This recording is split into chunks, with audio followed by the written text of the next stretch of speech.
رمضان آنے سے پہلے یہ ویڈیو تمام لوگوں تک پہنچا دے۔ بہت سے لوگ عربی میں قرآن کریم پڑھنا نہیں جانتے ہیں تو وہ انگریزی حروف والا قرآن کریم پڑھتے ہیں اور وہ یہ سمجھتے ہیں کہ ہم قرآن کریم کی تلاوت کرتے ہیں، حالانکہ ایسا نہیں ہے۔ میں آپ کو مثال سے سمجھانا چاہتا ہوں۔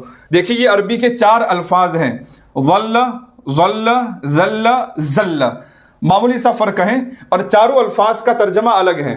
ظل وہ گمراہ ہو گیا، ظل ہو گیا، کوئی کام ہو گیا، ذل وہ ذلیل اور رسوا ہوا، ذل وہ پھسل گیا۔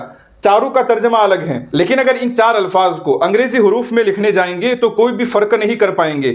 دیکھیں سب کے لیے ذل، ذل، ذل، ذل، یعنی کہ عربی میں تو 4 الفاظ ہیں لیکن اس کو جب انگریزی میں لکھیں گے تو ایک ہی لفظ آئے گا ہمارے سامنے، اور یہ تو صرف ایک مثال ہے۔ ایسے کئی حروف ہیں عربی میں جن کے مقابلے میں انگریزی میں حروف ہی نہیں ہیں، اس لیے انگریزی حروف میں لکھا ہوا قرآن ہی نہیں ہوتا ہے۔ اس لیے قرآن کریم کو عربی میں سیکھنا ضروری ہے۔ جو حضرات عربی میں قرآن کریم سیکھنا چاہتے ہیں ان کے لیے ہم نے ایک کورس تیار کیا ہے اور بالکل شروع سے سکھانا شروع کیا ہے الف با سے۔ تو جو حضرات بھی کورس لینا چاہتے ہیں وہ اس نمبر پہ رابطہ کریں۔